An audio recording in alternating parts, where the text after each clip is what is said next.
हम में से कितने उदास हैं? मैं हमेशा एक बात पूछती हूँ, हम में से कितने आनंदित हैं? है ना? और सब हाथ उठाते हैं। हम में से कितने उदासी में आए हैं? आपका आत्मा जानता है। हम में से कितने बेचैनी में आए हैं? आपका आत्मा जानता है। आप हाथ मत उठाइए, पर आप जानते हैं कि आप किस अवस्था में यहाँ आए हैं। Praise the Lord. मनुष्य का हृदय जो है उसमें बड़ा साध्य रोग लगा है, और परमेश्वर जो है वो हमारे हृदय को ही देखने वाला है। वो हमारे मनों को जानता है। यदि आज आप किसी तकलीफ में आए हो, किसी बेचैनी को लेकर आए हो, किसी उलझन में हो, किसी दर्द के साथ आए हो, किसी बीमारी के साथ आए हो, और आपका हृदय उसका विचार करता है, तो मैं आपको यहाँ से कहती हूँ कि आज परमेश्वर आपके जीवन में अद्भुत काम करने जा रहा है। Receive it in the name of Jesus for yourself. आमीन, हालेलुया। हम उस खुदावंद का धन्यवाद करें क्योंकि उसने हमें जीवितों की जमीन पर न केवल खड़ा किया है, न केवल जीवित रखा है, लेकिन उसने अपने अद्भुत उद्धार को हमारे लिए दिया है। हम कई बार इसको उस नजर से नहीं देख पाते जिस तरह हमें इसे देखना चाहिए। हम उस खुदावंद का धन्यवाद करें और उसकी हुजूरी में बैठेंगे। अपने सोच और विचार के लिए प्रार्थना कीजिए, मेरे लिए प्रार्थना कीजिए कि जब हम यहाँ पर एक साथ एक मन होकर के वचन के लिए बैठे हैं, तो हम उसी को फोकस करें, वो हमारी आत्मा में पहुंचे, आत्मा के भीतर प्रवेश करे, कान से सुन करके शरीर तक न रह जाए। क्योंकि बहुत बार ऐसा ही होता है कि हम वचन को शरीर के कानों से सुनते हैं और शरीर तक सीमित रहता है, वो आत्मा तक नहीं पहुंच पाता। हम अपने लिए प्रार्थना करें। आइए हम सब अपने आंखों को बंद करें, उस खुदा से मांगे कि परमेश्वर जी समय अपने पवित्र हाथों को हमारे कानों से छू खुदा परमेश्वर, ताकि हमारे कान खुदा परमेश्वर इस समय तेरे ओर से बख्शे में आगे कान हो जाए खुदा। और जब हम तेरे वचन को सुनते हैं तो वह हमारे शरीर तक नहीं पिता, परंतु हमारी आत्मा में भीतर प्रवेश करे खुदा परमेश्वर, ताकि शरीर हमारी आत्मा को डोमिनेट न करे पिता, परंतु हम आत्मा से शरीर के हर एक कार्य को मार पाने में सामर्थ्य हो जाए खुदा। धन्यवाद के साथ इस प्रार्थना को उद्धार करता यीशु मसीह के नाम से मांगते हैं, आमीन। जब हम में से बहुत सारे लोग प्रार्थना करने बैठते हैं, हम में से हर एक बैठता है प्रार्थना करने, ऐसा कौन है जो नहीं बैठता है? हम सब प्रार्थना करने बैठते हैं। जब मैं दुआ कर रही थी और मैं परमेश्वर की नजदीकी में बैठी थी, मुझे बहुत अच्छे से एहसास हुआ कि ये जो समय है मैं बैठी हूँ पर मैं कनेक्टेड नहीं हूँ। बहुत अच्छे से मुझे इस बात का एहसास हुआ कि मैं अभी जो बैठी हूँ मैं कनेक्टेड नहीं हूँ। और उसके बाद जब मैंने अंदर में ये महसूस किया, उसके बाद परमेश्वर की आवाज़ को मैंने धीरे से सुनना शुरू किया, क्योंकि मैंने अपने अंदर में अंगीकार किया कि खुदा मैं बैठी जरूर हूँ पर मैं कनेक्ट नहीं कर पा रही हूँ, तो मेरी सहायता कर। और परमेश्वर की आत्मा ने बहुत अद्भुत तरीके से एक बात मुझे बताई कि हम जिस दिन इस बात को जान जाएंगे कि हम बैठे किसके पास हैं, उस दिन बहुत अद्भुत काम होगा।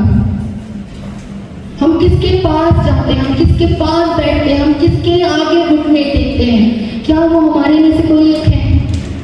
क्या वो मनुष्यों में से कोई एक है?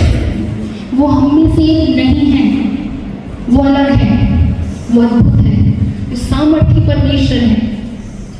उसकी हमारी लिमिट्स हैं, उसकी लिमिट्स नहीं है। हम जब इस बात का एहसास करके उसके पैरों में बैठेंगे, जब उसके वेदी के पास आकर के बैठेंगे, तो वो हमारे जीवन में ऐसे बड़े अद्भुत काम करेगा जो हमारी सोच और विचार से परे है। लेकिन मैं आपको सच में कहती हूँ कि हम बहुत बार जब प्रार्थना में बैठते हैं, वचन को पढ़ने में के लिए बैठते हैं, तो हम ये एहसास नहीं करते कि हम आए किसके पास हैं।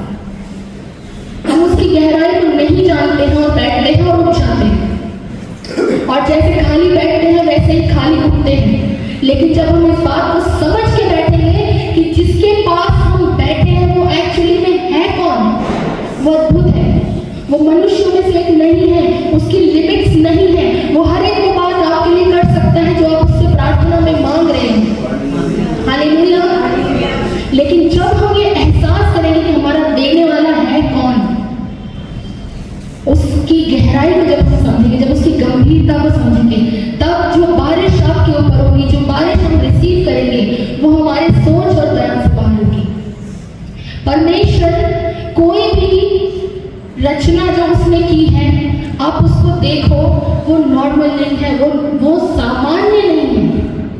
यदि आप सूरज की ओर देखोगे, उसे परमेश्वर ने रचा है। वो नॉर्मल नहीं है, वो सामान्य नहीं है, वो कॉमन नहीं है। चांद की ओर देखोगे, वो कॉमन नहीं है। पृथ्वी की ओर देखोगे, वो कॉमन नहीं है। मिट्टी की ओर देखोगे, वो कॉमन नहीं है। पानी की ओर देखोगे, वो कॉमन नहीं है। हालेलुया। परमेश्वर ने जो कुछ रचा और बनाया है वो अद्भुत है। हालेलुया। उसने सूरज को बनाने के बाद उसे आसमान में ऐसे ही नहीं छोड़ दिया, उसमें अद्भुत उजाला और प्रकाश दिया। चांद को बनाने के बाद उसे आसमान में ऐसे ही नहीं छोड़ दिया कि रात में अंधकार में तो एक स्थान पर रहे। उसने चांदनी को बना ताकि पूरे संसार में रात के समय में एक उजाला रहे। उसने भूमि को बना के उसे ऐसे ही नहीं छोड़ दिया, उसको उसने आशीष ठहराया कि तू अपने में से क्या उगाएगी, पेड़ पौधे, फल और अनेकों ऐसी चीजें जो सिर्फ भूमि से और मिट्टी से उगती हैं। जल को बना के उसने ऐसा ठहराया कि उसे पीने वाला तृप्त हो। Praise the Lord. परमेश्वर ने जो भी बनाया है, जो कुछ भी बनाया है, उसको उसने बनाने के बाद अद्भुत किया है। Praise the Lord. हालेलुया। और इसीलिए जब हम प्रभु यीशु मसीह में फिर से बनाए गए, तो मैं आपसे कहना चाहती हूँ हम सब अद्भुत किए गए। हालेलुया। Praise the Lord. आप सच में अद्भुत किए गए हो, बट ये आप तब समझोगे जब आप ये जानोगे कि उसने कैसा अद्भुत काम किया। हम मसीह में जिंदा हो जाने के बाद भी यदि हम अपने आप को कॉमन समझें और जीवन की परिस्थितियों के हिसाब से हम उसको आके, तो हम उसको कभी जान नहीं पाए। हमारी परिस्थितियों, अगर आप पौलुस को देखोगे, जब वो बंदी गृह में था, उसकी परिस्थितियां पूरी तरह से विपरीत थी, लेकिन वो आराधना कर रहा था क्योंकि वो जानता था कि जहां मैं हूँ वो टेम्परेरी है, लेकिन जिससे मैं कनेक्ट हो रहा हूँ वो एटर्नल है। Praise the Lord. हालेलुया। जिससे मैं जुड़ रहा हूँ वो सदाकाल का परमेश्वर है, लेकिन अभी की जो मेरी परिस्थिति है वो टेम्परेरी है, वो सदा रहने वाली नहीं। लेकिन जब हम विश्वासियों के जीवन में से देखते हैं, अपने जीवन में से देखते हैं, तो हमारे ऊपर कई बार हमारी परिस्थितियां डोमिनेट करती हैं और वो लीड करती हैं कि हम परमेश्वर की नजदीकी से दूर हो जाए। ऐसा बहुत बार होता है, लेकिन मैं आपसे कहना चाहती हूँ कि हम अपने सच्चे परमेश्वर की ओर अपनी नजर को लगाएं, क्योंकि वो उद्धारकर्ता परमेश्वर है। वो हमारे जीवन में अद्भुत कामों को जोड़ने वाला परमेश्वर है। वो हमें कभी छोड़ने और त्यागने के लिए इसने नहीं बनाया। जब उसने चांद को बनाकर उसने चांदनी को ठहराया, सूरज को बनाकर उसने उजाले को ठहराया, भूमि को बनाकर उसे उगाने वाली आशीष से भरा, तो आपको भी जब उसने यीशु मसीह में एक रीबर्थ दिया, आपको जब आपने एक दूसरा जन्म लिया है यीशु मसीह में, तो आप अद्भुत हो। Please receive it in the name of Jesus कि आप कॉमन नहीं हो। आपके जीवन में परमेश्वर ने बहुत बड़ी और गहरी आशीष को जोड़ा है। अब यदि आप इसको रिसीव करके आप जान जाते हो कि आप किसके हुजूरी में बैठाए गए हो, आप बैठाए गए हो, पकड़ के लाए गए हो, बुलाए गए हो किसी और जगह से, आप जहां थे नहीं। जहां कहीं भी आज यीशु मसीह के नाम से आराधना होती है, वो वहां था नहीं, उसे लाया गया है। हम अपने आप को अभिमानी समझ के सोचते हैं हम भवन में आ रहे हैं, हम चर्च में चले आ रहे हैं। Who are we? हम कुछ नहीं है। हमें लाया गया है, और हम जिस दिन ये बात समझ जाएंगे कि हमें लाया गया है अनुग्रह के कारण से, हमें लाया गया है उसकी दया के कारण से, हमें लाया गया है क्योंकि वो भला परमेश्वर है। उस दिन हम अपनी हर एक परिस्थिति के ऊपर आत्मा से उसको डोमिनेट करेंगे। Praise the Lord. खुदावंद हम में से हर एक से बात करना चाहता है। उसने यदि हमें बुलाया है तो इसलिए नहीं बुलाया कि हम उदास रहे, हम परेशान रहे, हम बेबसी में रहे, हम कंगाली में रहे, हम कर्जों में रहे। नहीं, उसने हमें बुलाया है कि हम उसके नाम की महिमा करें। उसने कहा कि मैं ज्योति हूँ और जो मुझ में चलेगा वो भी ज्योति रहेगा। और यदि हम ज्योति में हैं तो हमारे जीवन में अंधकार नहीं हो सकता। Praise the Lord. इसलिए मैं आपको कह रही हूँ, यदि आपको यीशु का नाम मिला है ना, तो आप उसकी कीमत को प्रार्थना में मांगो कि खुदा मुझे कीमत करना सिखा, मुझे वैल्यू करना सिखा, क्योंकि हमें जो मिल चुका है हम उसको ऐसे टेकन फॉर ग्रांटेड ऐसे ना ले, उसको ऐसे ले कि वो इतना प्रीशियस है और मेरी औकात नहीं कि मुझे कोई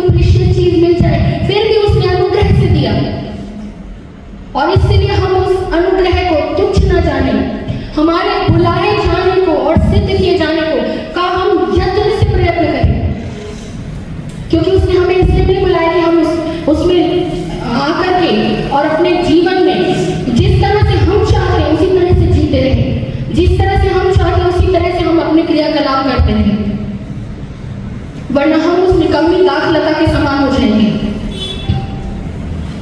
जिसको परमेश्वर का वचन कहता है कि यदि तुम मुझ में बने न रहो तो तुम काट दिए जाओगे।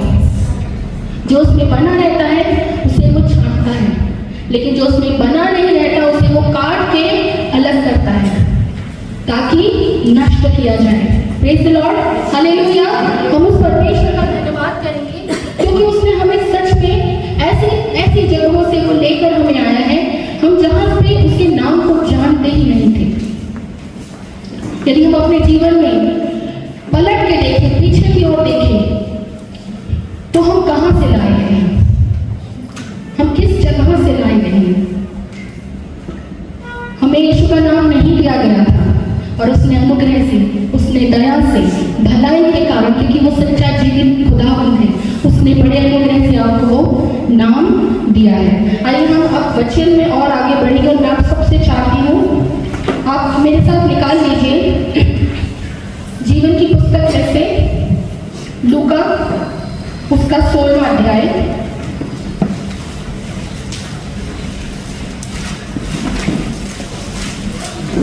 लूका रचित पुस्तक उसका 16वां अध्याय 19 से हम इसको धीरे धीरे पढ़ेंगे और मैं चाहती हूँ कोई एक माइक ले ले, आप इसको पढ़ेंगे। लूका रचित सुसमाचार उसका 16वां अध्याय और इसको हम 19 पद से पढ़ेंगे।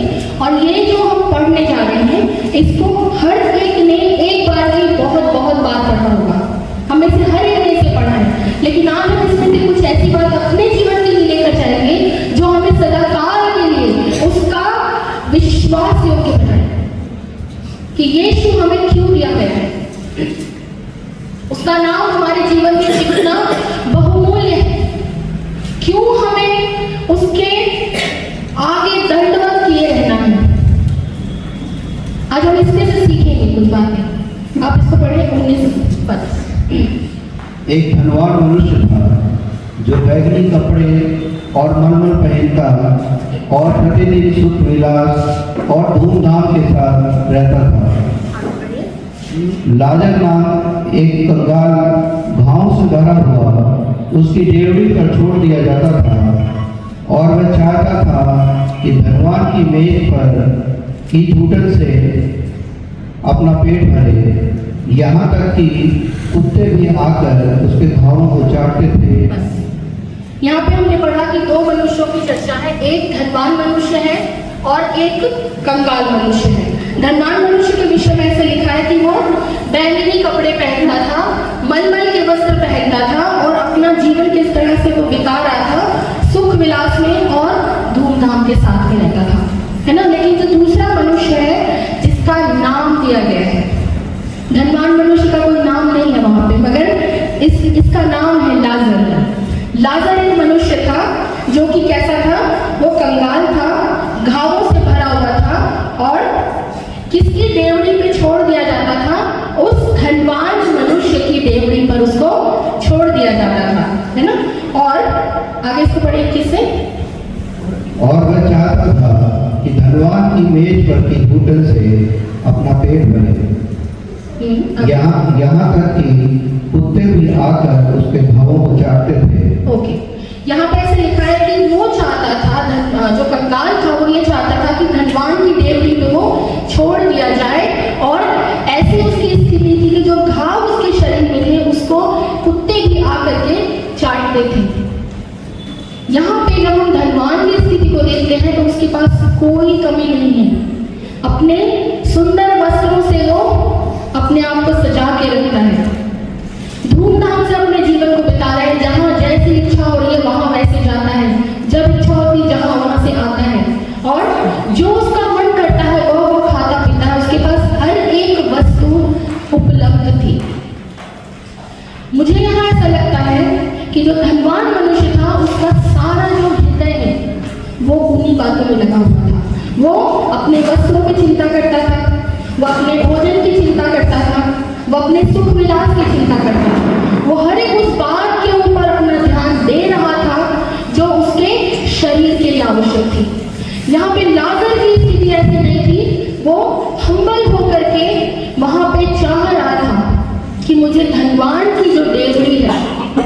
वहां से कुछ मिल जाए, वो कुड़कुड़ा नहीं रहा था, वो वहां बैठाया जाता था। उसकी स्थिति ऐसी थी कि वो अपने शरीर को, जो उसके घाव उसको कुत्ते चाट रहे, वो उनको हटा नहीं रहा, वो एक लाचार के रूप में वहां पे दिखाया गया है ना। इसको और आगे पढ़िए। ऐसा हुआ कि वह कंगाल मर गया और स्वर्गदूत ने उसे लेकर अब्राहम की गोद में पहुंचाया। वह धनवान भी मरा और गाड़ा गया और अधोलोक में। बस यहाँ तक पढ़ेंगे। और ऐसा हुआ कि वह कंगाल मर गया और स्वर्गदूत ने उसे लेकर अब्राहम की गोद में पहुंचाया। वह धनवान भी मरा और गाड़ा गया। यहाँ पे पहले हम धनवान के विषय में समझते हैं। यहाँ पे लिखा है कि जो धनवान है वो मरा और क्या हुआ, गाड़ा गया। यहाँ पे जब आप देखोगे तो धनवान जो है उसके गाड़े जाने का प्रोसेस मेंशन किया गया है। यहाँ बताया जा रहा है कि जब वो मरा, क्योंकि वो धनवान था तो एक बड़ा क्राउड इकट्ठा हुआ होगा, उसके बहुत सारे रिलेटिव्स आए होंगे, एक बड़ा कॉफिन, अच्छा महंगा वाला कॉफिन बनाया गया होगा उसके लिए, है ना, उसके लिए अच्छी कब्र बनाई गई होगी, बहुत सारे ऐसे उपाय किए होंगे, फूल लाए गए होंगे और जमाने भर की चीजें की गई होंगी। और यहाँ पे मेंशन है कि जब वो मरा तो उसको गाड़ा गया। अब आप लाजर के बारे में पढ़ोगे तो आप देखोगे वहां लिखा है वो मरा। अब वो मरा तो गाड़ा गया, नहीं गाड़ा गया, ऐसा कोई मेंशन यहाँ पर नहीं है ना। हमारे ज्यादा मसीह भाई बहन और विश्वासी लोग किस बात की चिंता करते हैं कि जब हम मरेंगे तो हमें ठीक से गाड़ा जाए, हमारी अच्छी कब्र हो, अच्छा कॉफिन बॉक्स हो, है ना, अच्छे फूलों से सजाया जाए। हम अपने रिश्तेदारों की चिंता करते हैं, अपने खुद की भी चिंता करते हैं। लेकिन यहाँ पे जब लाजर मरा तो उसके किसी भी प्रोसेशन का, उसके फ्यूनरल के विषय में यहाँ पर कोई भी बात मेंशन नहीं है। धनी मनुष्य के लिए जरूर है कि वो मरा और गाड़ा गया। तो मैं ये सोचती हूँ कि जब वो गाड़ा गया होगा तो वो सामान्य तौर से गाड़ा नहीं गया होगा, उसको गाड़े जाने का एक बड़ा पोप शो किया गया होगा, उसको गाड़े जाने के लिए बड़ा प्रोसेशन निकाला होगा और उसके बाद उसके लिए जमाने भर की चीजें की गई होगी। 3 दिन बाद जो उपवास प्रार्थना करते हो वो करी गई होगी, लोगों ने आंसू बहा के उसके परिवार के लिए दुआ की होंगी। जो हम देखते हैं ज्यादा करके यही होता है ना। जो गरीब इंसान है उसके विषय में कोई चिंता नहीं करना, वो मर गया कहीं भी छोड़ा होगा, मुझे नहीं पता उसका क्या किया गया होगा। इसको आगे पढ़ेंगे। और अधोलोक में उसने पीड़ा में पड़े हुए अपनी आंखें उठाई और दूर से अब्राहम की गोद में लाजर को देखा। बस। और अधोलोक में यहाँ पे वह धनवान भी मरा और जब गाड़ा गया, और अधोलोक में उसने पीड़ा में पड़े हुए आंखें उठाई और दूर से अब्राहम की गोद में किसको देखा, लाजर को देखा। यहाँ पे क्या आपके दिमाग में सवाल आता है कि एक धनी मनुष्य ने अब्राहम को कैसे पहचान लिया, उसको कैसे समझ आया कि ये अब्राहम ही हो सकता है। उसने क्या पहले अब्राहम से कोई मुलाकात की थी? क्या वो अब्राहम से पहले मिला था? क्या वो उसके विषय में उसको साक्षात्कार था उसका, या कोई उस समय पिक्चर्स होते थे कि वो जानता कि ये अब्राहम हो सकता है? नहीं। क्या आपके दिमाग में सवाल आया कि अब्राहम को कैसे जाना कि ये अब्राहम ही है? हाँ, वहां पे लिखा है कि उसने जो कंगाल था उसको किसकी गोद में देखा? उसने देखा अब्राहम की गोद में। आइए एक वचन निकालेंगे, आप निकालिए मेरे साथ पहला कुरिन्थियों उसका 13 अध्याय और 12वां पद। पहला कुरिन्थियों उसका 13वां अध्याय और 12वां पद। अभी हमें दर्पण में धुंधला सा दिखाई देता है, परंतु उस समय आमने सामने देखेंगे। इस समय मेरा ज्ञान अधूरा है, परंतु उस समय ऐसी पूरी रीति से पहचानूंगा जैसा मैं पहचाना गया। Praise the Lord. अभी हमें दर्पण में धुंधला सा दिखाई देता है, परंतु उस समय आमने सामने देखेंगे। इस समय मेरा ज्ञान अधूरा है, परंतु उस समय ऐसी रीति से पहचानूंगा जैसे कि मैं पहचाना गया हूँ। आफ्टर लाइफ जो जिंदगी है, बहुत सारे लोग उस पर भरोसा नहीं करते होंगे, लेकिन मैं आपको बताना चाहती हूँ कि आज आपकी आंखों को खोलेगा कि जब जो शरीर छोड़ देता है और आत्मा, आपका जो सोल है, जब वो शरीर छोड़ देता है, उसको उसके अंदर में एक अलग जो ज्ञान है वो पूरी तरह से आ जाता है। वो जान जाता है कि इटर्नल लाइफ में क्या है, वो हर एक को पहचानेगा, जिसे वो नहीं जानता है वो उससे भी पहचानेगा। Praise the Lord, hallelujah. इसीलिए वहां पर उसने, अगर यही आप देखोगे, आत्मा में वो जान गया। जब यीशु मसीह पहाड़ पर थे और जब मूसा और एलिया का दर्शन मिला, तो चेले जान गए कि ये मूसा और एलिया है। कैसे जाने? क्योंकि वो आत्मा में थे। जब आप आत्मा में होते हो, आप उन चीजों को जान जाते हो जो आपको नहीं भी पता है। ये वचन कहता है कि जैसे मैं पहचाना गया हूं, वैसे ही मैंने उसे भी पहचाना, मैं भी पहचाना गया हूं। पूरी तरह से मेरा ज्ञान जो है वो पूरा हो चुका है। जब हम दूसरे जीवन में प्रवेश करते हैं, उस समय हर एक प्रकार का ज्ञान जो है हमारे भीतर में, जो हम जिनको नहीं भी जानते, आप उनको जान जाएंगे। Praise the Lord. यहाँ पे वचन हमें यही सिखा रहा है। आइए इसको और आगे पढ़ेंगे। यहाँ पे ऐसे लिखा है, तब उसने पुकार कर कहा, हे पिता अब्राहम, मुझ पर दया कर और दया करके लाजर को भेज, ताकि वह अपनी उंगली का सिरा पानी में भिगोकर मेरी जीभ को ठंडी करे, क्योंकि मैं ज्वाला में तड़प रहा हूँ। Praise the Lord. यहाँ पे उसने लिखा है कि अधोलोक में जब वो पड़ा, तब उसने किसको देखा? आंख उठाई और देखा किसको? कि जो लाजर जो उसकी देवड़ी पर जूठन खाता था, वो कहाँ पर है? एक ऐसे स्थान पे है जहाँ पर शांति है। वो समझ गया और इसलिए उसने पुकार के कहा कि हे पिता। अब्राहम को परमेश्वर ने आशीष दी कि तू जातियों का पिता होगा। वहां पे उसने देखा कि अब्राहम की गोद में ये लाजर जो मेरी देवड़ी पर जूठा खाना खाता था, वहां आराम कर रहा है और मैं यहाँ पर तड़प रहा हूँ। अधोलोक एक ऐसा स्थान है जो रियल है, वो हमारी सोचों में नहीं है, वो रियलिटी में है। उसमें वास्तविकता है, वो एक वास्तविक स्थान है, वो एक रियल प्लेस है। आपको पता है जो अधोलोक है वो दो पार्ट्स में है। एक पार्ट जिसको यीशु मसीह ने कोट किया है कि जब दुष्ट मनुष्य ने डाकुओं से कहा कि जब तू अपने राज्य में हो तो मेरी सुधि लेना, यीशु ने कहा कि आज ही तू मेरे साथ कहाँ होगा? स्वर्गलोक में होगा। यीशु ने ये नहीं कहा कि स्वर्ग में होगा। स्वर्ग और स्वर्गलोक में डिफरेंस है, हम उसको आगे कभी स्टडी करेंगे। लेकिन ये अधोलोक में दो प्लेसेस हैं, वन इज द पैराडाइज और दूसरा जो है वो एक प्लेस ऑफ टॉर्मेंट। एक ऐसा स्थान है जहां पे सिर्फ पीड़ा है, दर्द है, तकलीफ है, आग है। और दूसरा स्थान वो है जिसको अब्राहम की गोद या अब्राहम्स बूज़म कहा गया है, द बूज़म ऑफ अब्राहम। एक ऐसा स्थान जहां पे शांति है, रेस्ट है, पीस है, आनंद है, दया है, उसकी करुणा है। तो जब ये दो स्थान वहां पे ठहराए गए हैं अधोलोक में, अधोलोक सिर्फ नाश होने का जगह नहीं, ये एक टेम्परेरी प्लेस है। दो स्थानों में अधोलोक बटा हुआ है। जो पहला स्थान है वो है पैराडाइज, उसको पैराडाइज कहा गया है या कहा गया है अब्राहम की गोद। और जो दूसरा स्थान है वो है द प्लेस ऑफ टॉर्मेंट।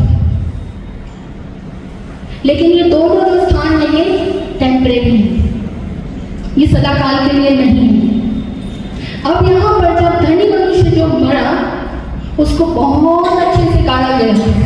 मसीही जीवन में इसी बात की चिंता होती है कि हम उस जगह जाएंगे, वहाँ हमें कब्रगाह मिलेगी, हमें कब्र मिलेगी, है ना, कब्रिस्तान है उनके पास में, शादी के लिए उनके पास सर्टिफिकेट मिलेगा, इसके लिए ये मिलेगा, उसके लिए वो मिलेगा। लेकिन सब कुछ मिल के भी यदि आगे कुछ नहीं मिल रहा है तो हमने क्या किया? हमने अपना जीवन व्यर्थ गुजारा, व्यर्थ बात की चिंता की। जब धनी मनुष्य वहां पर था तो उसने किस बात की चिंता की अपने जीवन में? सुख विलास की, गहनों की, धन दौलत की, भोजन की और हर तरह की चीजों की उसने चिंता की। तो मुझे ऐसा लगता है कि क्या धनी होना कोई पाप है?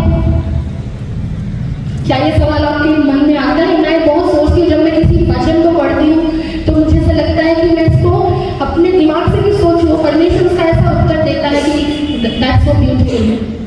क्या यदि हम रिच हैं, हमारे पास अगर धन दौलत है, तो क्या ये कोई पाप की बात है? नहीं। तो ऐसा क्या उसने किया होगा कि वो वहां पहुंचाया गया? आइए हम इसमें पहले जाते हैं। यहाँ पे लिखा है कि लाजर नाम का एक कंगाल घाव से भरा हुआ उसकी देवड़ी पर छोड़ दिया जाता था और वह चाहता था कि धनवान की मेज पर की जूठन से अपना पेट भरे। प्रभु का वचन कहता है कि तू दया कर तो तेरे ऊपर भी दया की जाएगी। Praise the Lord. वो धनवान मनुष्य रोज देखता था मेरी देवड़ी पर कोई बैठा है, वो चाहता है कि मैं जूठन में से खा लूं और मुझे लगता है वो जूठन ही देता होगा। उसने उसकी सुधी ली होती तो उसके घावों को कुत्ते चाट नहीं रहे होते। हालेलुया। यहाँ पे उसने अपने जीवन से, क्योंकि लिखा है कि विश्वास काम के बिना अधूरा है। विश्वास जो है वो आपका कर्म के बिना इट इज इनकम्प्लीट। वो सब कुछ होने के बाद भी उसने जो खोया वो बहुत बड़ा खोया। धन दौलत मिली जमीन पर, सुख विलास के सामान मिल गया जमीन पर, रहते जिंदा रहते। लेकिन जिस बात की उसको चिंता करनी थी, हम लोगों को देखें तो हम अपनी आंखों को बंद ना रखें, हम अपने कानों को बंद ना रखें, आत्मा की आवाज को सुनना शुरू करें।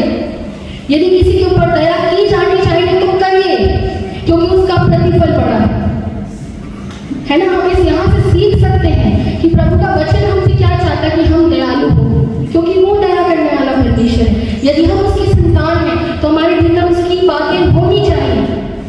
यहाँ पे मैंने यही सोचा कि परमेश्वर धनवान को इसे क्या वो पहुंचाया, क्योंकि यहाँ पे सारा मेंशन धनवान मनुष्य, सुख विलास और सुंदर कपड़ों के बारे में। लेकिन हमने सोचे कि वो ऐसे क्यों वहां पहुंचा। उसने अपना मन परमेश्वर की ओर नहीं लगाया, वो अपने चीजों में लगा रहा, अपने चीजों को फुलफिल करने में वो बिजी रहा। उसने ये नहीं सोचा कि मेरा मन किसकी ओर होना चाहिए। उसने अपनी आंखों को हमेशा बंद रखा और उसने ये नहीं देखा कि यहाँ पर एक कंगाल बैठा है जो कि मेरे देवड़ी पर से वो जूठन खा रहा है, मैं उसके लिए अच्छा भोजन उपलब्ध करवा सकता हूँ, मैं उसके लिए अपने अच्छे कपड़े दे सकता हूँ, मैं उसके घावों का ट्रीटमेंट करवा सकता हूँ। उसने कुछ नहीं किया, वरना यहाँ पे ये मेंशन नहीं होता कि उसके घावों को कुत्ते चाट रहे थे। उसने लिटरली उन बातों को जो उसके विश्वास को मजबूत कर सकती थी, वो काम जो उसके विश्वास को मजबूत कर सकते थे, हर एक काम उसने कैंसिल किया है। उसने कुछ किया ही नहीं, सिर्फ अपने लिए किया। खुद खाना है, खुद पीना है, खुद कपड़े पहनना है, खुद आराम से जीना है। आसपास आंखें उठा के नहीं देख रही है कि कौन कैसे जी रहा है। अगर कोई तकलीफ में है और आपके सामने है, मैं आपको कह रही हूँ, यदि आप कभी में भी हो तो उसकी जरूरत यदि पूरी करने के लिए आपकी तरफ किसी ने हाथ बढ़ाया, आप उसको पूरा करेंगे। Praise the Lord. क्योंकि उसका प्रतिफल बहुत बड़ा है। वो खुदावंद दयालु परमेश्वर है, वो आपके ऊपर अनुग्रह करने वाला परमेश्वर है। तो यहाँ पे हमने समझा कि जब अधोलोक में वो धनवान मनुष्य पहुंचाया गया तो वहाँ दो स्थान थे। एक स्थान था पैराडाइज, जो कि शांति देने वाला स्थान था, अद्भुत जगह थी, वहां पर परमेश्वर की पीस थी। और जो दूसरा स्थान था, वहां पे क्या क्या था? वहां पे पहली चीज तो आग थी, वहां प्यास थी। यदि प्यास नहीं होती तो वो अब्राहम से ये नहीं कहता कि लाजर को भेज ताकि वो अपनी उंगली में से थोड़ा सा पानी मेरी जबान पे रखे। वो वहां पे वो सारी चीजों को फील कर रहा था जो हम यहाँ शरीर में महसूस करते हैं। तो इसीलिए जब हमारा शरीर और हमारा सोल अलग किया जाता है तो सोल में हर वो फीलिंग जाती है जो हम यहाँ से कैरी करते हैं। हमारी भूख प्यास की जो फीलिंग है वो रहती है। इसलिए वहां अब्राहम की गोद में लाजर शांति को महसूस करता है। हम शांति महसूस करते हैं ना शरीर में, हम सोल में लेते हैं उसे। हम जब कुछ खाते हैं तो शरीर में ज्यादा जरूर, लेकिन तृप्त किसको करता है? हमारी सोल। इसीलिए मैं हर एक उससे कहती हूँ जो नशा करता है आज ही छोड़ दे, क्योंकि ये आपकी सोल में रह जाएगा। You will crave for it वहां पे जाके, और वहां मिलेगा नहीं, और ऐसी तकलीफ को फिर झेलना पड़ेगा जो आपकी सोच और बयान से बाहर है। यहां पे लिखा है कि जब लाजर मर गया तो स्वर्गदूत उसको लेकर चले गए। ये कोई कहानी नहीं है।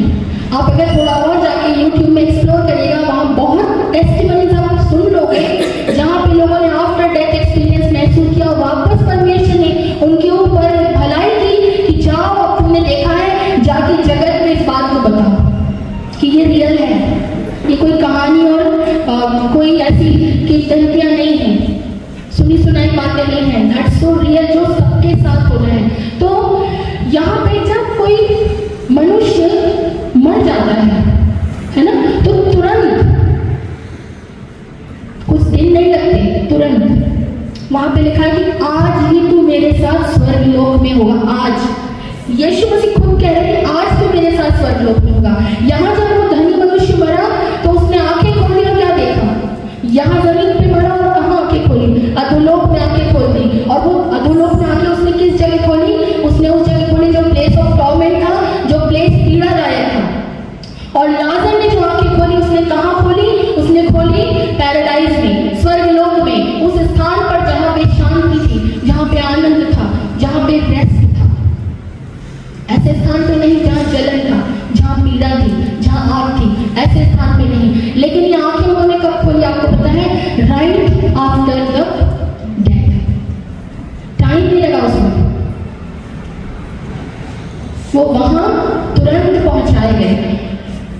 कितने भी सुविधा से गाड़ा गया, कितना भी लंबा प्रोसेशन ले जाके पूरा सिटी इकट्ठा हो जाए किसी के फ्यूनरल में, उससे फर्क नहीं पड़ता। हमने इस पृथ्वी में रहते हुए हमारे दिनों को किस तरह गुजारा है, उससे बहुत बड़ा फर्क पड़ता है।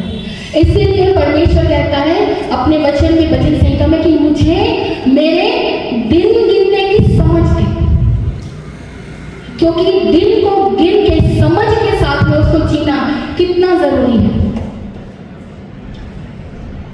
जैसे ही शरीर मिट्टी में रखा जाएगा, जिस समय आप एक मनुष्य डेथ को लेता है, ठीक उसके बाद उसकी जो सोल है वो रिलीज हो जाती है और वो पहुंचाई जाती है एक ऐसे स्थान पर जो हमारे जीवन को हमने किस तरह से जिया है, उससे वो डिसाइड किया जाता है कि वो कहाँ पहुंचाया जाएगा। वो पैराडाइज में पहुंचाया जाएगा या वो हेडेस में जाएगा, द प्लेस ऑफ टॉर्मेंट।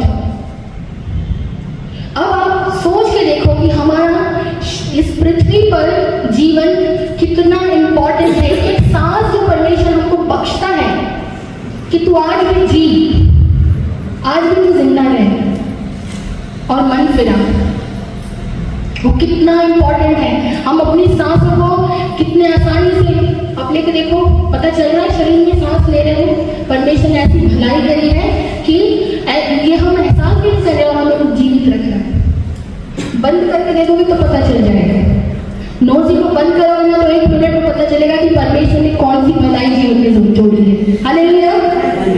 हम उसका धन्यवाद नहीं करते, हम उन बातों के लिए कुड़कुड़ाते हैं जो हमारी परिस्थितियों के कारण से हमें तकलीफ पहुंचाना चाहती है। यहाँ अगर लाजर कुड़कुड़ाया होता कि मैं यहाँ बैठा हूँ, धनवान मेरे घर के सामने बैठा हूँ, फिर भी कुछ दे नहीं रहा और उसके लिए अपशब्द कहे होते, आशीष के शब्द ना कहे होते, तो वो भी यहाँ नहीं होता। पर उसने अपना हृदय किसमें लगा रखा था? वो अपनी परिस्थितियों में भी, मुझे ऐसा लगता है कि वो अपने परमेश्वर की ओर निहारता होगा। उसने कभी ये नहीं सोचा होगा कि मैं यहाँ इस स्थिति में क्यों पड़ा हूँ, क्योंकि उसे मालूम होगा कि वो जहाँ पहुँचाए जाने वाला है वो बड़ी जगह है। हालेलुया। हम उस बड़ी जगह के लिए बनाए गए हैं, हम उस स्थान के लिए बनाए गए हैं, हम प्लेस ऑफ टॉर्मेंट के लिए नहीं हैं। प्लीज आप इसको ध्यान से सुनिए और इसको अपने जीवन में लागू कीजिए कि 2 प्लेसेस हैं जहाँ पे मृत्यु के बाद सोल का पहुंचाया जाना जरूरी है। उसको कोई भी अलग नहीं कर सकता, उसको कोई भी बदल नहीं सकता। वो इतना ऐसी निश्चित और ठहराई हुई बात है।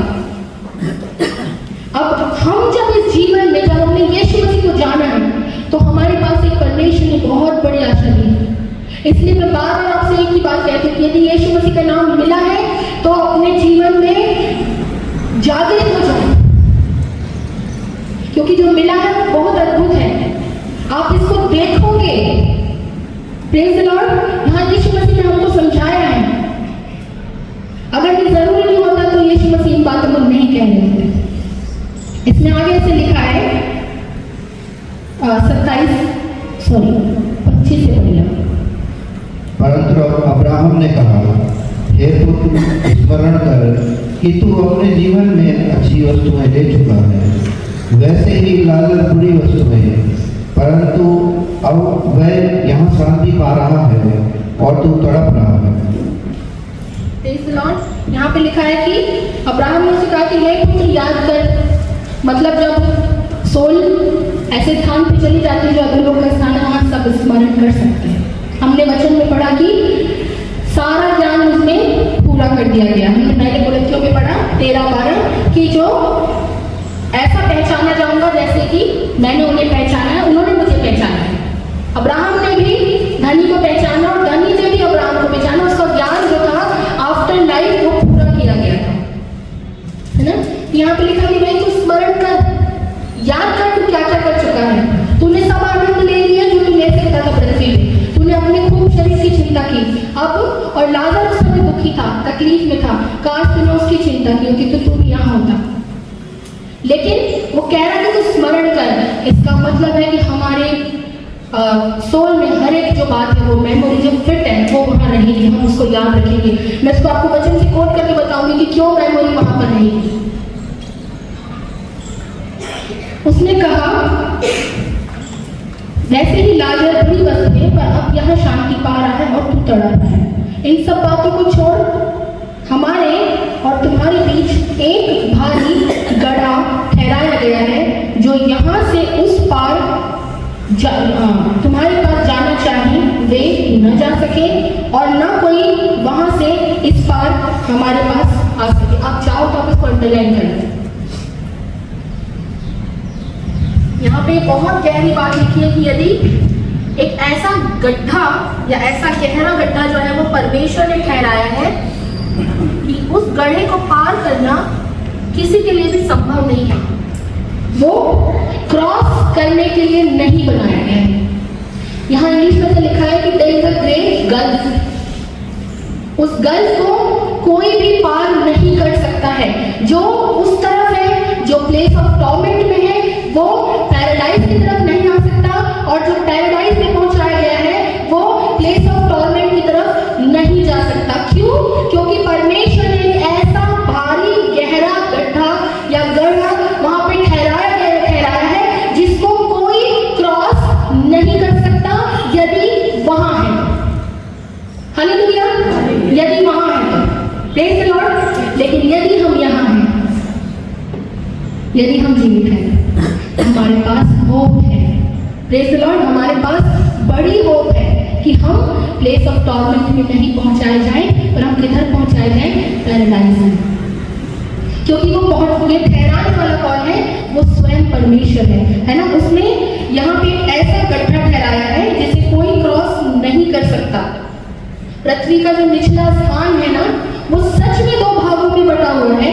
एक जो अधोलोक जो दो भागों में बटा है, उसमें से एक है प्लेस ऑफ टॉर्मेंट और एक है पैराडाइज, और उन दोनों के बीच में जो गड्ढा ठहराया है ये ऐसा गहरा है कि इसे न स्वर्गदूत कोई क्रॉस नहीं कर सकता। यदि क्रॉस कर सकते तो जिन्हें उसने गिराया वो निकल के बाहर आते, है ना। इसीलिए वो एक ऐसा स्थान है जिसको क्रॉस किया नहीं जा सकता। जो पैराडाइज में पहुंचा है वो चाह के भी उस स्थान पे नहीं जाएगा कि मैं किसी अपने को निकाल के वहां से ले आऊं। और जो इस तरफ है वो ये नहीं कर पाएगा कि मैं यहाँ तकलीफ में हूँ, मैं अब पश्चाताप कर लेता हूँ, मुझे माफ कर यीशु, मैं उधर पहुंचाया जाऊँ। Not possible. परमेश्वर अपने नियमों के विरुद्ध कभी काम नहीं करता। उसने जो ठहराया है वो उस बात को निर्धारित कर चुका है। अब वो उसको बदलने वाला नहीं। वो जिस बात को ठान लेता है उसको कभी नहीं बदलता। उसने दो स्थान ठहराए और जो एक बार एक स्थान पर पहुंचाया गया वो दूसरे स्थान पर नहीं जा सकता।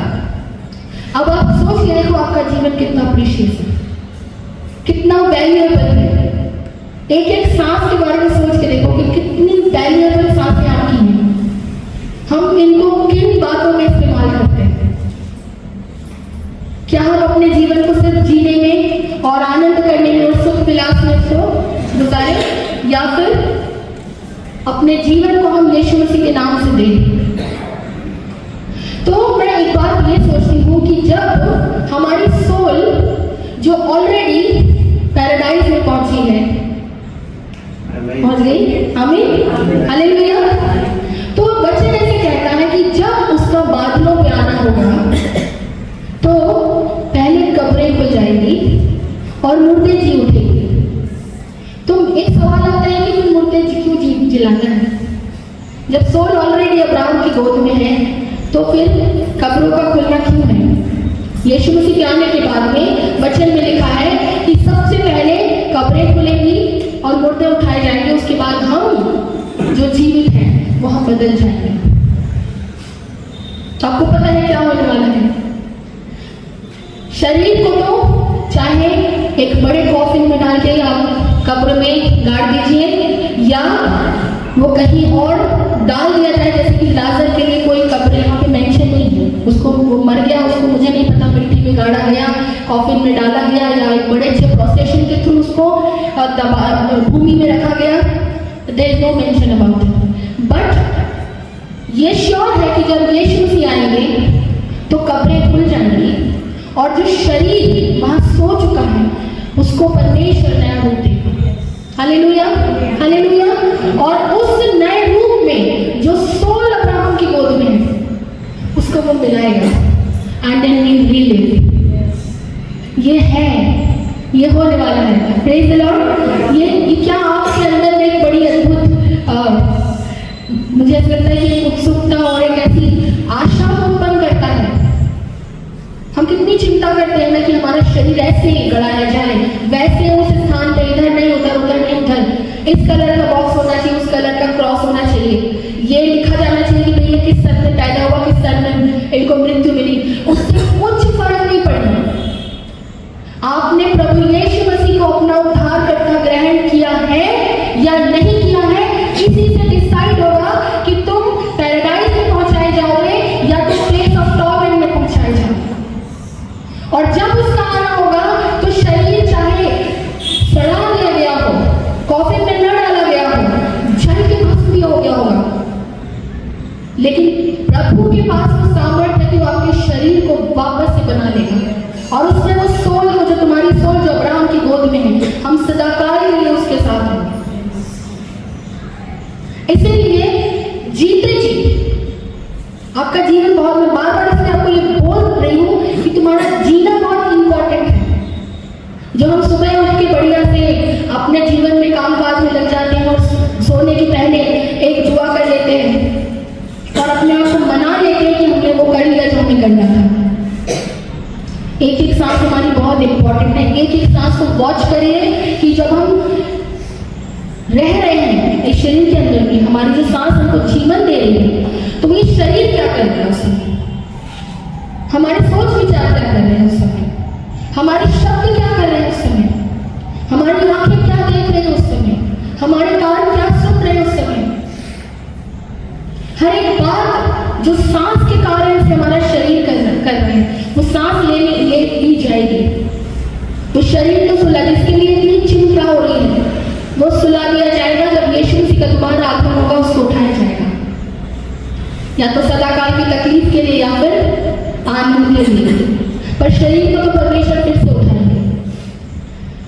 यहाँ पे जब यीशु मसीह का नाम हमें दिया गया है, तो मैं आपसे कहती हूँ अपने मन को ना फाड़ के उसके कदमों में बैठना सीखो, अपनी परिस्थितियों को नकार के उसके चरणों में बैठना सीखो, क्योंकि वो आपको जो नाम दिया गया है वो आपके मेरी किसी खूबी के कारण से नहीं मिला है, वो उसने प्लान किया।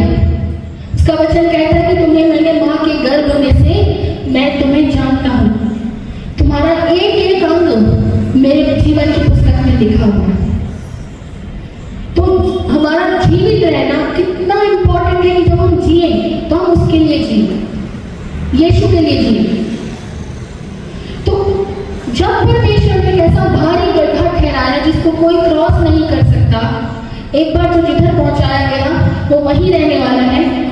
तो यीशु मसीह का हमारे जीवन में, जिंदगी में, जब हम यहाँ पे संसार में हैं, कितना इंपॉर्टेंट है, मैं आपको बताना चाहती हूँ। आप मेरे साथ एक वचन को खोलें, यूहन्ना की पुस्तक, उसका 4वां अध्याय और उसका 6वां पद। हाँ। यीशु ने उससे कहा, मार्ग और सत्य और जीवन मैं ही हूँ, बिना मेरे द्वारा कोई पिता के पास नहीं पहुँच सकता। Praise the Lord. यीशु ने क्या कहा कि मार्ग, मैं फिर से रिपीट कर रही हूँ, आप यूहन्ना की पुस्तक खोलिए, उसका 4वां अध्याय खोलिए और उसके 6वें पद को आप मार्क कीजिए, अंडरलाइन कीजिए, या दिमाग में बिठा लीजिए कि यीशु ने खुद कहा है और किसी ने नहीं कहा। भाई मैं आपको बार बार कहती हूँ, और किसी ने नहीं कहा है कि मार्ग और सत्य और जीवन मैं हूँ, किसी ने नहीं कहा।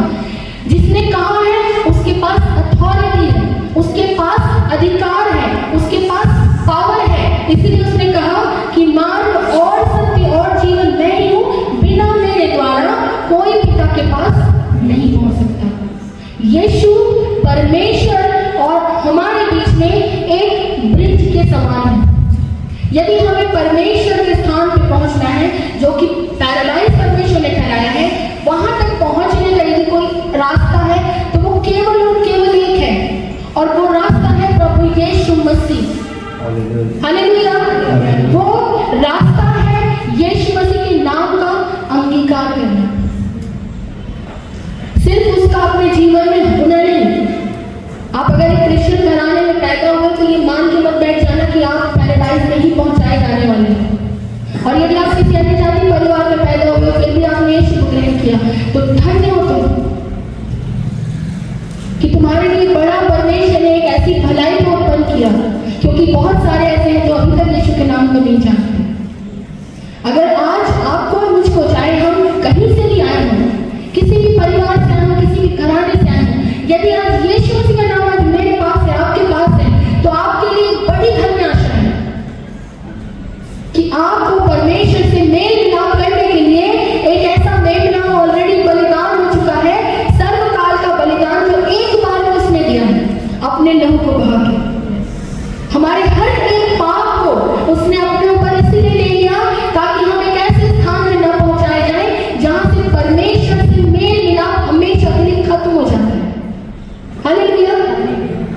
हम एक ऐसे स्थान के लिए बनाए गए हैं जहां हम परमेश्वर के साथ मेल मिलाप कर सके। अब्राहम की गोद से परमेश्वर हर एक को लेके अपने लिए इकट्ठा करेगा, लेकिन जो उस स्थान पर नहीं होगा उसका परमेश्वर से कोई मेल मिलाप नहीं रहेगा।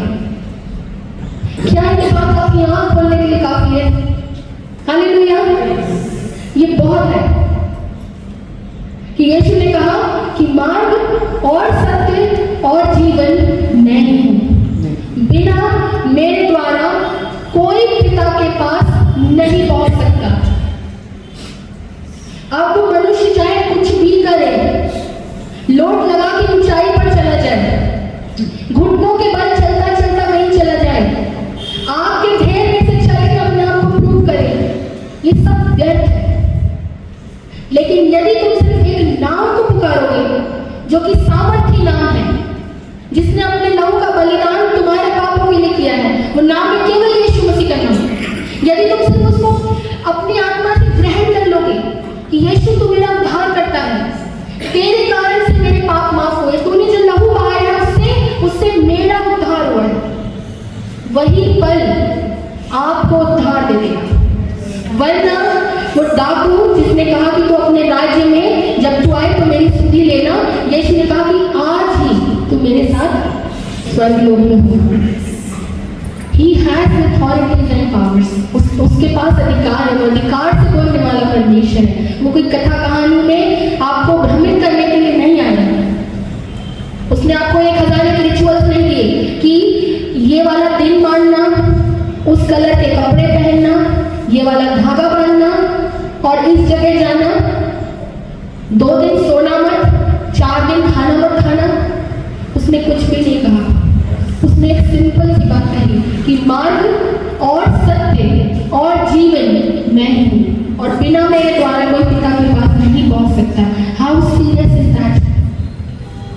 कितनी गंभीर बात है और हम कैसे चुप रह सकते हैं। यदि आज आपको और मुझको ये बात पता है, हम कैसे चुप रह सकते हैं। आप सोच के देखिए हम कितने सेल्फिश हो गए थे कि जो बात हमें पता है हम अपने तक रख रहे हैं, अपने लोगों को भी नहीं बता रहे। ये बताने वाली बात है कि यीशु जो है वो मार्ग है, वो सत्य है, वो जीवन है, जीवन उसी के द्वारा से है। आपसे मैं चाहती हूँ एक वचन आप और खोलिए मेरे साथ। आप उसको खोलेंगे प्रकाशित वाक्य की पुस्तक में से, उसका 2 अध्याय और 11।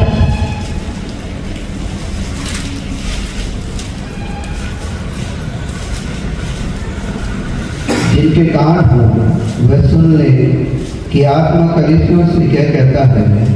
जो जय पाए उसको दूसरी मृत्यु से हानि ना पहुंचेगी।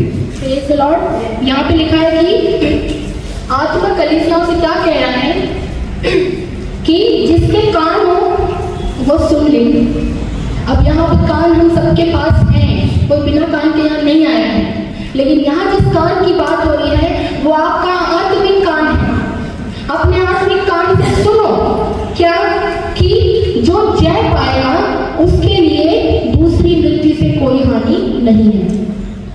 एक दूसरी मृत्यु है जो विश्वासियों के लिए नहीं है। Praise the Lord.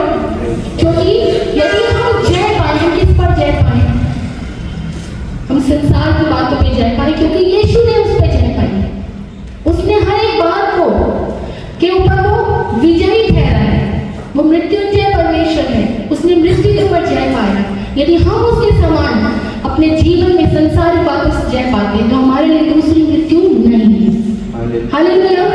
आप एक और वचन मेरे साथ खोलिए प्रकाशित वाक्य की पुस्तक में से, उसका 14वां अध्याय और 13वां पद।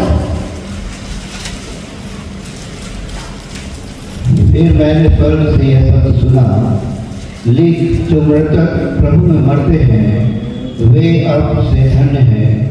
आत्मा कहता है हाँ, क्योंकि वे अपने सारे परिश्रम से विश्राम पाएंगे और उनके कार्य उनके साथ हो लेते हैं। Praise the Lord. इसको मार्क कीजिए प्लीज, आप इसको अंडरलाइन कीजिए, इसको हाईलाइट कीजिए। यहाँ पे लिखा है कि लिख, किससे कह रहा है? परमेश्वर। यहाँ पे लिखा है फिर मैंने स्वर्ग से यह शब्द सुना। यूहन्ना जो वहां पर परमेश्वर के दर्शन पा रहा था उसने ये शब्द सुने कि लिख जो मृतक प्रभु में मरते हैं। प्रभु कौन है? प्रभु यीशु मसीह, जिसने कहा कि मार्ग और सत्य और जीवन केवल मैं हूँ। हाँ, उसमें लिखा है कि जो मृतक प्रभु में मरते हैं वे अब से धन्य हैं। हाँ, क्योंकि वे अपने सारे परिश्रम से विश्राम पाएंगे। जितना परिश्रम पृथ्वी के ऊपर में एक मनुष्य करता है और यदि वो प्रभु में ऑन द सेम टाइम वो बना रहता है तो वो अपने हर एक परिश्रम से विश्राम पाएगा। जैसे कि लाजर ने पाया, जैसे कि वो विश्राम के स्थान पे पहुंचाया गया, वो शांति के स्थान पे ठहराया गया। वो परिश्रम नहीं जो हम अपने शरीर के लिए कर रहे हैं, अपने भूख प्यास के लिए, अपने परिवार के लिए धन बटोरने और जमाने भर की चीजों को इकट्ठा करने में कर रहे हैं। वो परिश्रम नहीं, क्योंकि उस परिश्रम से हमें कोई लाभ नहीं होना है। अदरवाइज यहाँ ऐसे नहीं लिखा होता कि वो अपने हर एक परिश्रम से विश्राम पाएंगे और उनके कार्य उनके साथ हो लेते हैं। जो कार्य हम पृथ्वी पर रहते रहते करते, इसलिए मैं आपसे बार बार कहती हूँ कि तुम्हारे मुंह से अगर तुम आशीष के शब्द नहीं निकालते तो निकालो। अगर आप शब्द निकालते हो तो बंद करो। हर एक काम जो तुम करते हो उसको वॉच करो कि हम क्या कर रहे हैं। हम अपनी बाकी में हम अपनी परिस्थितियां देख करके अपने रहन सहन को बदलने लगते हैं। हमारा बोलचाल बदल जाता है। भवन के अंदर इतने नम्र हो जाते हैं और भवन से बाहर निकल के हम दूसरे हो जाते हैं। परमेश्वर का आत्मा कहता है कि हर एक काम जो तुम्हारा है वो तुम्हारे साथ हो लेगा। हमें से कोई भी पूरी तरह धर्मी नहीं है। हमें से हर एक स्ट्रगल करता है। हर एक परमेश्वर का बहुत अभिषिक्त पासवान भी जो जीवित है वो स्ट्रगल करता है। लेकिन सुंदर धन्यवाद किसका है कि हम हर एक स्ट्रगल को पहचान के हम अपनी नजर को परमेश्वर की ओर भी लगाएं, क्योंकि हमारा हर एक काम जो हम अपने मन से भी विचार रहे हैं, यदि हमसे कोई गलतियां होती हैं और हम अपने मन में उसको पहचान जाते हैं कि मुझसे हुई है, परमेश्वर ने वो देख लिया। यदि आपने एक्सेप्टेंस को लिया अपने अंदर में कि मुझसे कुछ हुआ है, परमेश्वर ने उस बात को उसी पर देख लिया। हर एक काम जो तुम्हारा है वो तुम्हारे साथ हो लेगा और तुम्हारे काम से विश्राम पाओगे। इसलिए परमेश्वर ने जो स्थान ठहराए हैं वो सोल के लिए है, और ये अनहोना है कि वो वहां न पहुंचाई जाए।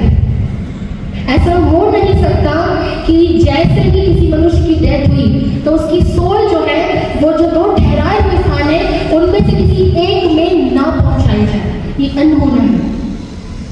और इसीलिए क्योंकि परमेश्वर जानता है कि एक भी धर्मी नहीं है, इसलिए उसने एक ऐसा अद्भुत उपाय किया कि एटलीस्ट जो जीवित है, अब जो जीवित है वो यदि पूरे मन से यीशु मसीह का अंगीकार कर ले कि प्रभु तूने ही मेरे पापों के लिए तू बलिदान हुआ, मेरे पापों को लेकर के तू क्रूस पर चढ़ गया, तूने जो लहू बहाया है वो मेरे पापों का हिसाब है, तूने दिया है, मुझे देना था पर तूने दे दिया, हमेशा के लिए, सर्वकाल के लिए, सदाकाल का याजक वो ठहर चुका है, और वो आज भी आपके लिए और मेरे लिए वहां विनती करता रहता है परमेश्वर से।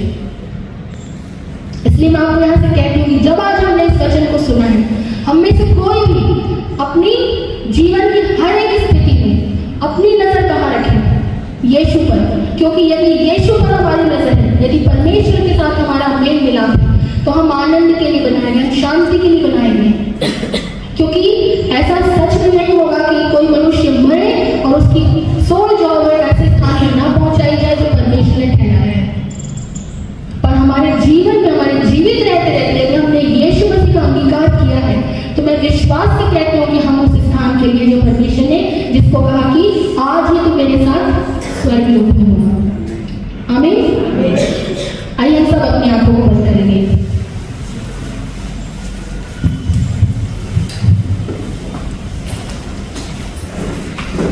और इस समय मैं आपसे अनुरोध करती हूँ कि यदि आप शारीरिक अवस्था में स्वस्थ हैं तो आप अपने घुटनों पर आइए। हम उस खुदा का धन्यवाद करेंगे उसने हमें कैसा अद्भुत नाम दिया है जो हर नामों में श्रेष्ठ है। यदि आप अपनी शारीरिक अवस्था में स्वस्थ नहीं तो आप अपने स्थान पर खड़े भी हो सकते हैं, और अगर वो भी आप नहीं कर पा रहे तो आप अपनी आत्मा में खड़े रहिए। इस समय हम सब अपनी बातों को जो हमारे जीवन में पीछे हुई हैं उनका अंगीकार करेंगे। हर एक छोटी बड़ी लोगड़ी जो हमारी दाग की बारियों को नष्ट करती है, याद कीजिए आपने कौन सी ऐसी बात कही जो किसी का हृदय घात कर सकती है।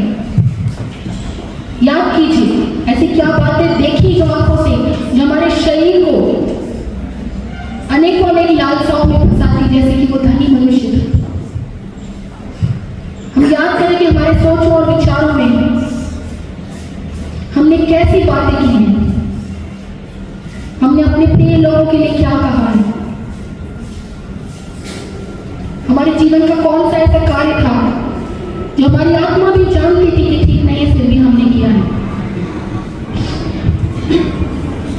इस समय हम में से हर एक अपने अपने गुनाहों को, अपराधों को, पापों को हम उसका अंगीकार करेंगे कि पवित्र आत्मा हमारी सहायता करेंगे।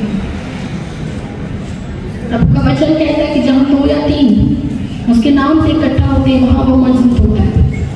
इस समय उसका सिंहासन हमारे बीच है, हम उसकी नजदीकी में आए। हम जाने कि हम किसके पास बैठे हैं, कौन है वो जिसके पास आप आए हो। वो राजाओं का राजा है, वो सर्वशक्तिमान है, सृष्टिकर्ता है, उसके तुल्य कोई नहीं है। हम उसके सामने अपने अपने पापों का अंगीकार करें, अपनी भूल और चूक को उसके सामने रखेंगे। परमेश्वर मुझसे हुए हैं गुनाह, मुझसे हुई है गलतियां, पर तेरा लहू हमेशा मुझे पाप और साफ करता है।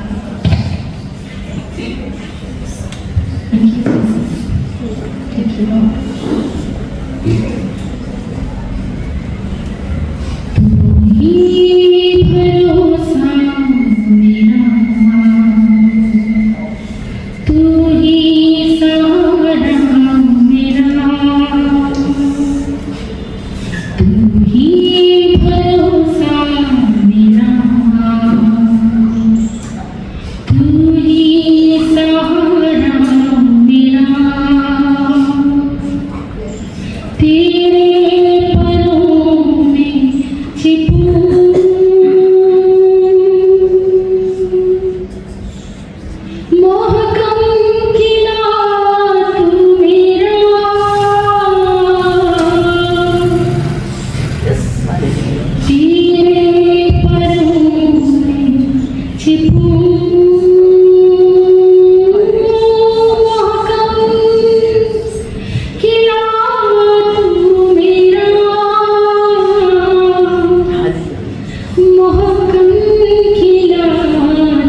पापों से मुक्त किए जा चुके हैं। यीशु का लहू हमें से हर एक को ढांढ दे चुका है।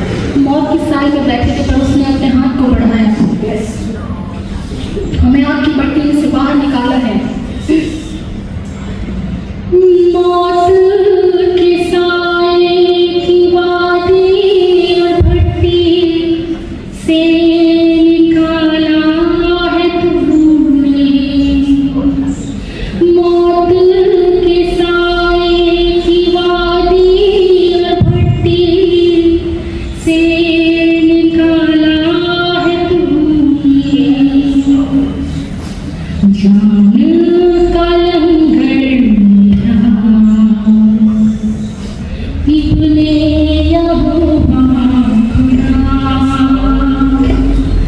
जान का लंगर इतने यहोवा खुदा। तेरे परों में छिपूं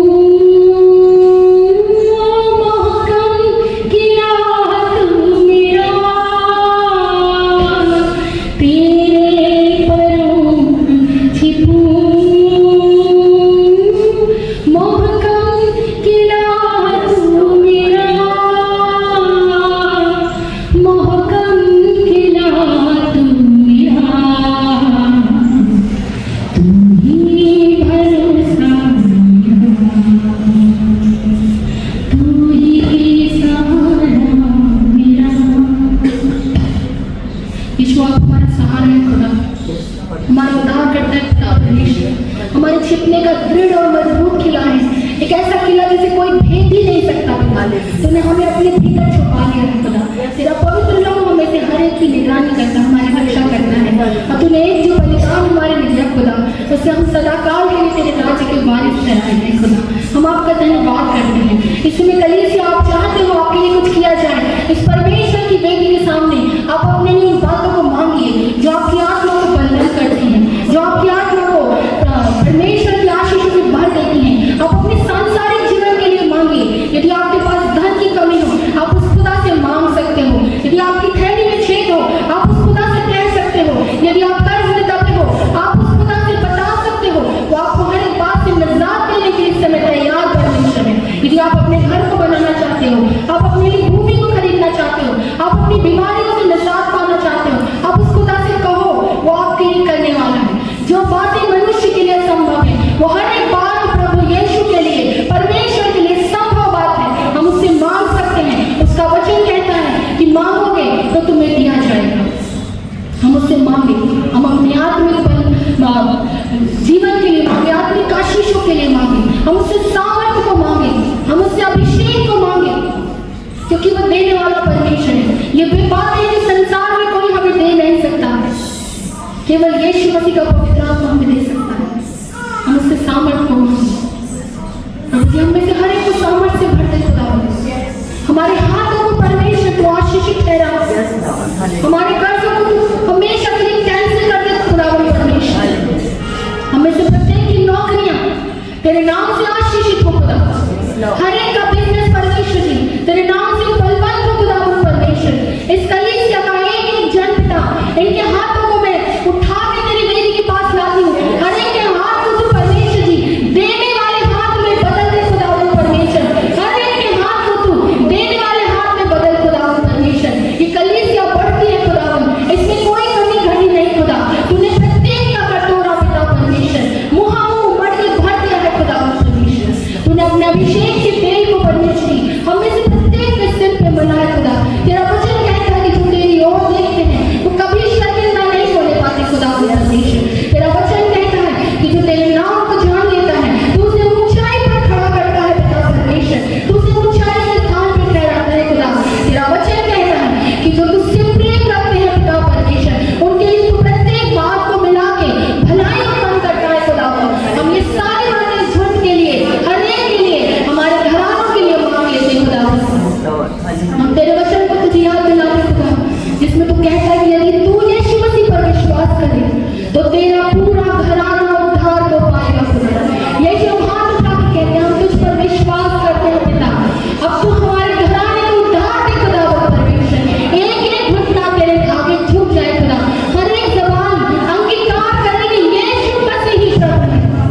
उसका वचन कहता है कि वो अपने प्रियो के लिए भलाई उत्पन्न करता है और मनुष्यों के सामने उस भलाई को उजागर भी करता है।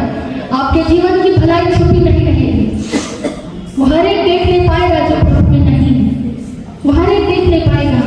और आपके जीवन के कारण से, क्योंकि आपने अपने जीवन को प्रभु यीशु मसीह में पाक और साफ और पवित्र किया है, अनेकों आत्माएं बचाई जाएंगी, उसके राज्य की बढ़ती होगी। ये होरेब झुंड प्रभु यीशु मसीह का वॉरियर ऑफ किंगडम है। हम इसको रिसीव करें कि we are the warriors of kingdom. हम प्रभु यीशु मसीह के राज्य के योद्धा हैं, हम उसके लिए काम करते हैं। उसने हमें अनुग्रह से भरा है, उसने हमें दया से भरा है, उसने हमारे जीवन को भलाई से भर दिया। हम धन्यवाद करते हैं खुदा प्रभु। हर एक बात जो इस समय यहाँ हुई खुदा, वो आपकी निगरानी में है खुदा, आपकी नजर में है खुदा। हर एक जो गवाही यहाँ से हुई है खुदा, उसे कोई भी दुष्टा की ताकत कभी चोरी न करने पाए खुदा। तेरे पवित्र लहू में हम उसे बांध देते हैं खुदा।